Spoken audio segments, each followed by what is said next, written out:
Assalamualaikum warahmatullahi wabarakatuh. Perkenalkan, kami dari kelompok kedua yang akan membahas bahasan materi keempat, yaitu tentang fungsi investasi dalam perspektif Islam. Yang akan dibahas oleh anggota kelompok yaitu ada Rahmi Rahma Silmiawati dengan nomor NIM 201904028. Oke, next ada Nida Syahidah dengan nomor NIM 201904026. Oke, next ada Nenden Nur Fatimah dengan nomor NIM 201904024. Oke, next ada Sinta Alfiani dengan nomor NIM 201904036. Oke, next lagi ada saya sendiri yaitu Zidan Fatur Rahman dengan nomor NIM 20190404045. Bismillahirrahmanirrahim.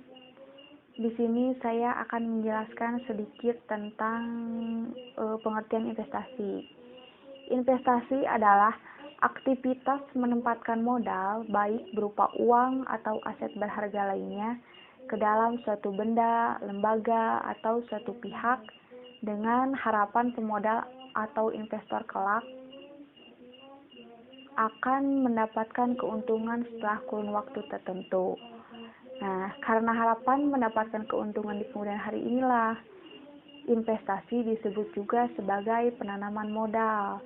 Istilah investasi sendiri berasal dari kata bahasa Italia, yaitu investar yang berarti memakai atau menggunakan. Nah, umumnya dana atau aset yang ditanamkan oleh seorang investor akan dikembangkan oleh badan atau pihak yang mengelola.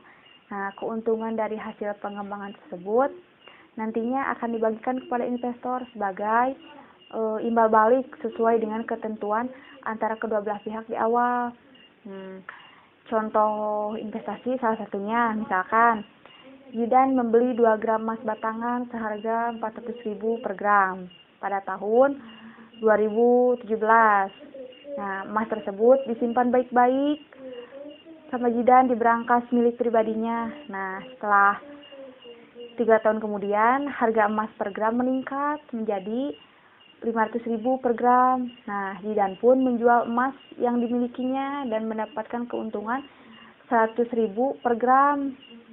Nah, tindakan Zidan membeli emas pada tahun 2017 inilah yang disebut sebagai investasi dan keuntungan sebesar 100.000 dari selisih harga beli tersebut disebut sebagai keuntungan. Nah, mungkin hanya segitu penjelasan dari ini.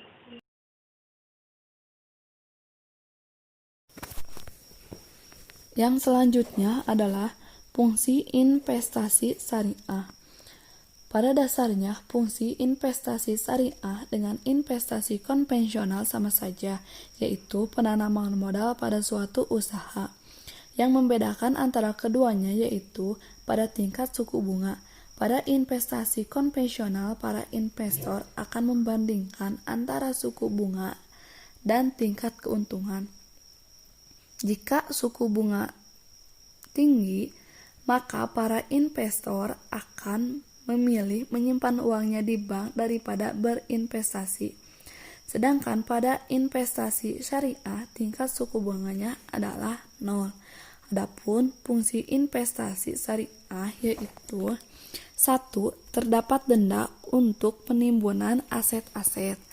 Telah dijelaskan dalam hadis riwayat Muslim dari Ma'mar, ia berkata, Rasulullah Shallallahu Alaihi Wasallam bersabda, barang siapa yang menimbun barang maka ia berdosa. Rasul sangat menganjurkan agar umat Islam mendistribusikan sebagian harta dan penghasilan mereka untuk membantu saudara-saudara mereka yang kekurangan di bidang ekonomi. Ada 2 jenis distribusi. Yang pertama, bersifat profit atau untuk mendapat keuntungan, dan yang kedua non-profit, tidak untuk mendapatkan keuntungan.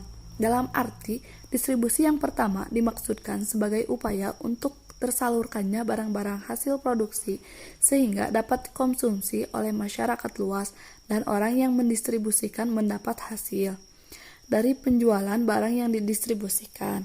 Adapun distribusi yang jenis kedua, orang yang menyalurkan harta tidak mendapatkan pembayaran atau keuntungan, tetapi mendapatkan keuntungan di hari kemudian atau di akhirat. Kedua jenis distribusi tersebut sama-sama dianjurkan oleh Rasul. Untuk jenis distribusi yang pertama, misalnya, Rasul melarang umat Islam menimbun barang dan tidak mendistribusikan ke pasar. Penimbunan barang ihtikar biasanya dilakukan dengan tujuan untuk dijual ketika barang sudah sedikit atau langka sehingga harganya mahal.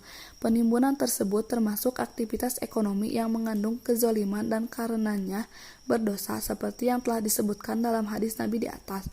Para ahli fikih berpendapat bahwa penimbunan diharamkan apabila 1. Barang yang ditimbun melebihi kebutuhannya. 2. Barang yang ditimbun dalam usaha menunggu saat naik harga, misalnya emas dan perak.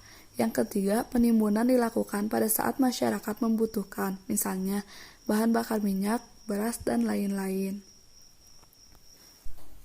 Kemudian, fungsi investasi selanjutnya, yang kedua, yaitu dilarangnya segala bentuk spekulasi dan tindakan perjudian. Telah dijelaskan dalam surat Al-Maidah ayat 90 yang artinya sesungguhnya minuman khamr, arak, memabukkan, berjudi, berkurban untuk berhala dan mengundi nasib dengan panah adalah perbuatan keji termasuk perbuatan setan.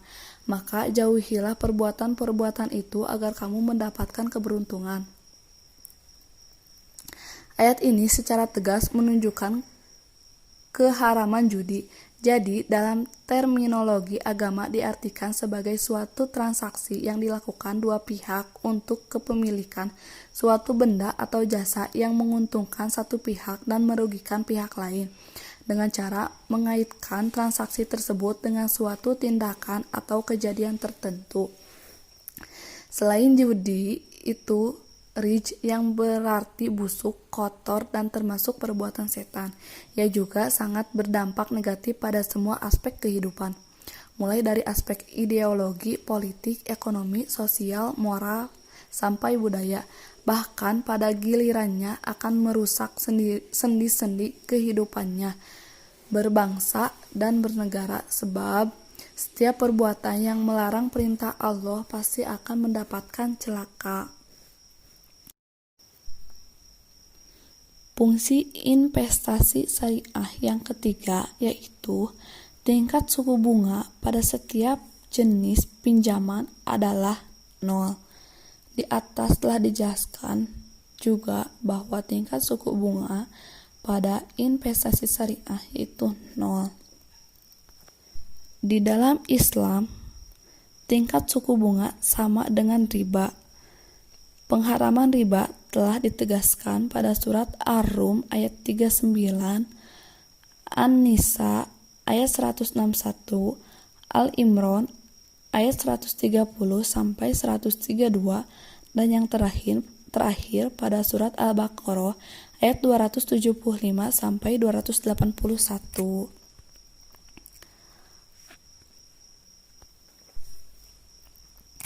Secara garis besar, riba dikelompokkan menjadi 2, masing-masing adalah riba utang piutang dan riba jual beli.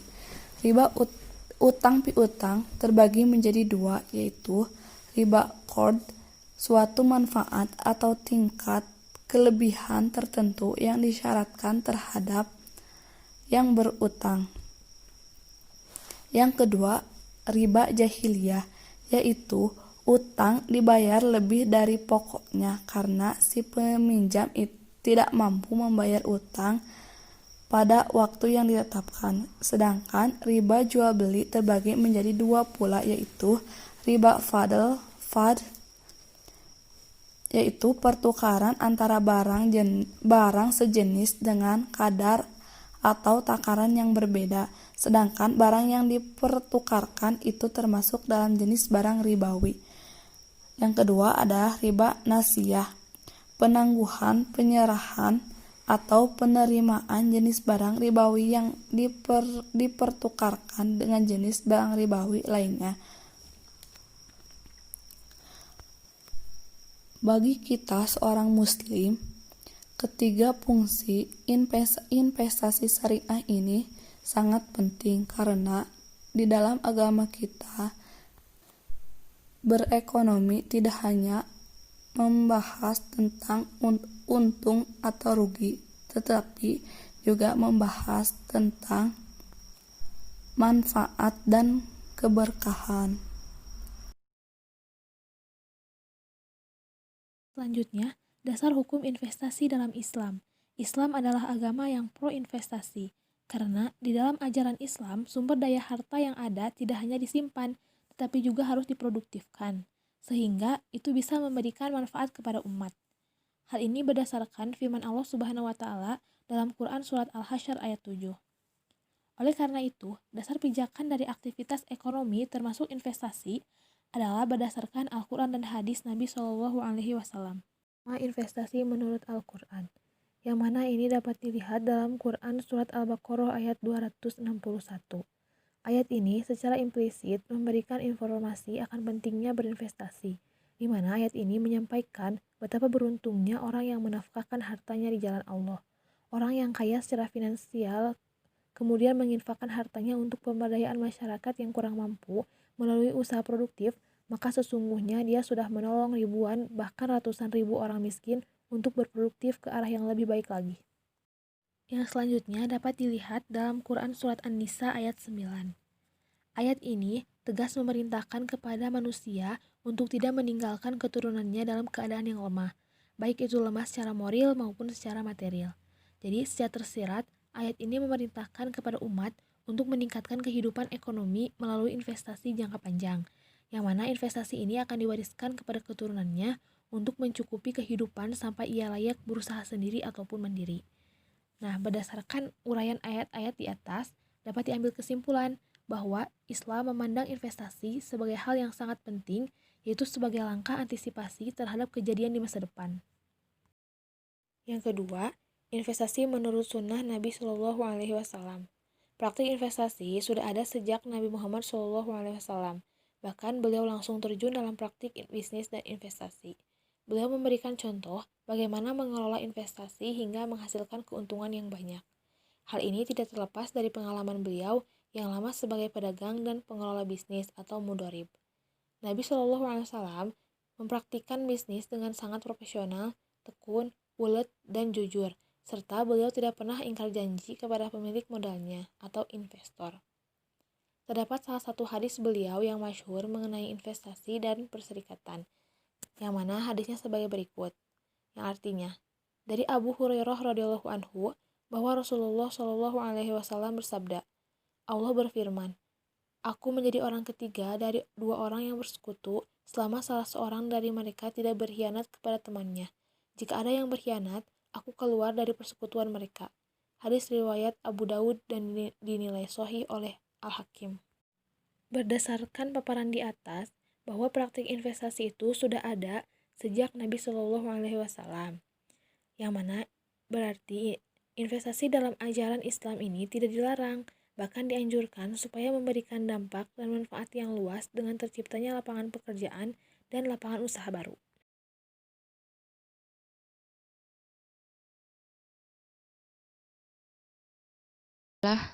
Akad-akad dalam investasi Islam. Sebelum membahas lebih jauh tentang akad-akad dalam investasi Islam, perlu diketahui terlebih dahulu pengertian akad secara etimologis. Akad mempunyai arti menyimpulkan, mengikatkan, atau tali. Sedangkan secara terminologis, menurut kompilasi hukum ekonomi syariah, akad adalah kesepakatan dalam suatu perjanjian antara dua pihak atau lebih untuk melakukan atau tidak melakukan perbuatan hukum tertentu. Terdapat banyak pilihan dan skema akad yang menunjang kegiatan ekonomi, bisnis, dan investasi baik di sektor real maupun non-real, perusahaan privat maupun publik, dan perusahaan swasta maupun perusahaan milik pemerintah. Di antaranya adalah yang pertama, akad dalam investasi Islam itu adalah akad al-musyarakah. Akad al-musyarakah adalah akad kerjasama antara dua pihak atau lebih untuk suatu usaha tertentu di mana masing-masing pihak memberikan kontribusi dana atau modal dengan kesepakatan bahwa keuntungan dan risiko akan ditanggung bersama sesuai dengan kesepakatan. Nah, untuk akad al-musyarakah ini adalah akad yang dimana kedua belah pihak itu memberikan modal dan untuk keuntungan juga risiko dibagi dua. Untuk yang kedua adalah akad al-mudharabah. Akad al-mudharabah adalah akad kerjasama antara dua pihak. Pihak yang satu memiliki uang atau modal yang disebut shahibul mal. Pihak yang kedua itu memiliki kemampuan, waktu, dan pengalaman yang baik, tetapi kurang memiliki dana. Nah, yang disebut pihak kedua itu mudharib. Untuk akad ini yang memberikan modalnya itu adalah satu, yaitu shahibul mal, yang pihak kedua itu yang mengelola dana. Di bawah kontrak akad al-mudharabah ini, masing-masing pihak mempunyai peran yang sempurna sehingga memiliki nilai keadilan, karena pihak satu pemodal tidak membebani pihak lain atas resiko yang dihadapi, namun semua itu dapat ditanggung secara bersama-sama manakala diperoleh keuntungan dibagi antara pihak ke-1 dan pihak kedua sesuai dengan nisbah yang diperjanjikan. Yang ketiga, akad ijarah sewa-menyewa. Akad ijarah adalah akad pemindahan hak pakai atas barang atau jasa dalam waktu tertentu dengan suatu imbalan, yaitu yang bisa disebut upah sewa, yang tidak diikuti oleh pemindahan hak milik atas barang yang disewa. Substansi akad ijarah terletak pada pengambilan manfaat atas barang atau jasa yang diimbangi dengan upah dalam waktu tertentu.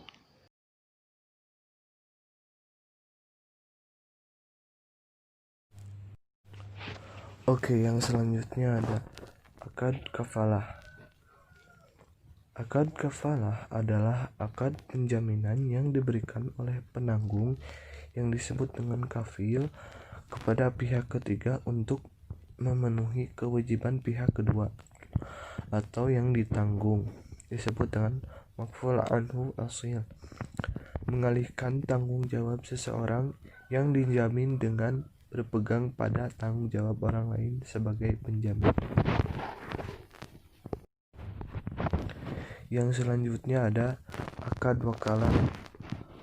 Akad wakalah adalah akad pemberian kuasa dari seseorang pemberi kuasa yang disebut dengan wakil kepada penerima kuasa yang disebut juga dengan wakil untuk melaksanakan suatu tugas, disebut dengan taukil atas nama pemberi kuasa. Nah, jadi akad dalam dunia investasi tidak terbatas pada akad yang dipaparkan di atas. Namun masih banyak lagi akad yang dapat diimplementasikan pada sektor bisnis dan investasi ini. Terlebih saat ini perkembangan zaman sudah begitu cepat, khususnya dalam sektor investasi. Munculnya produk-produk baru di dunia bisnis mendorong para pemangku kepentingan untuk berinovasi dan mengkreasi desain akad-akad syariah agar sesuai dengan kebutuhan dan kondisi zaman pada saat ini.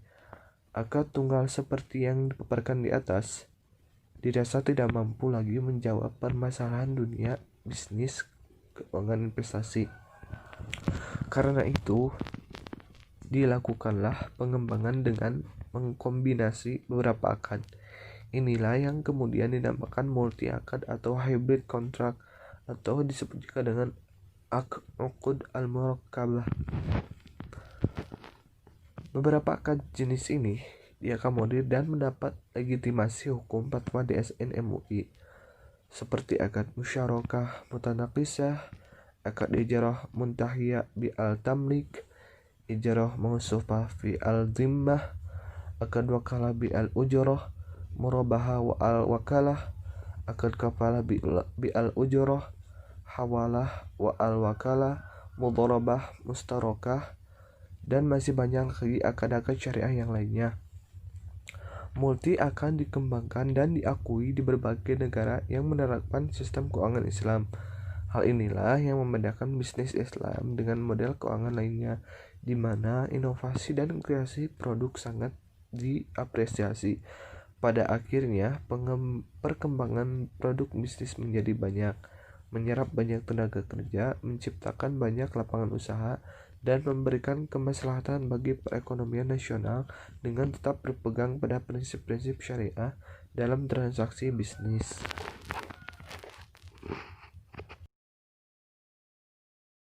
Bisa saya simpulkan dari pembahasan di atas bahwa investasi dalam Islam bisa dilihat dari 3 sudut, yaitu individu, masyarakat, dan agama.